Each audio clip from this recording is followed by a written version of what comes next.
আমার বোন ক্লাস 3-তে পড়ে, স্কাই সেকশনে। কালকে সারাদিন ওকে খুঁজে পাওয়া যায় নাই, বাট সকালে ওর ব্যাগটা পেয়েছি, কিন্তু ব্যাগটা পুরো পুড়ে গেছে। কোনো হাসপাতালে না পেয়ে প্রিয়জনের খোঁজে আজ সকাল থেকে আবারও অভিভাবক ও স্বজনেরা ছুটে যান বিমান বিধ্বস্তের জায়গাটিতে। স্কুল কর্তৃপক্ষ বলছে, নিখোঁজ শিক্ষার্থীদের তালিকা করার চেষ্টা করছে তারা। একটা সেন্ট্রাল নাম্বার দেওয়া হয়েছে ভাইস প্রিন্সিপালের এবং ইনফরমেশন ডেস্কের। সমস্ত মিসিং কেস, ওই ইনফরমেশন এবং ফাইন্ডিংস ওখানে আমরা শেয়ার করছি। সকালে স্কুলটি পরিদর্শনে গিয়ে আইন ও শিক্ষা উপদেষ্টা সহ প্রধান উপদেষ্টার প্রেস উইং এর সদস্যরা পড়েন শিক্ষার্থীদের বিক্ষোভের মুখে। তাদের অভিযোগ, নিহতের প্রকৃত সংখ্যা লুকানোর চেষ্টা হচ্ছে।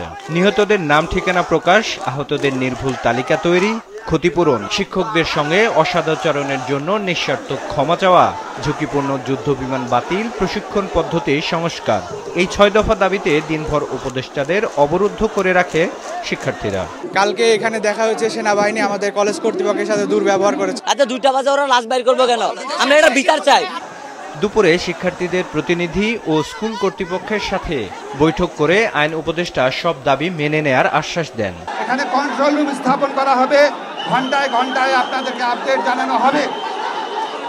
এছাড়া আপনারা আপনাদের সাথে যেই বাহিনীরা খারাপ ব্যবহার করেছে, সরকারের পক্ষ থেকে আমরা ক্ষমা চাচ্ছি এবং এই ব্যাপারে আমরা উপযুক্ত ব্যবস্থা গ্রহণ করব।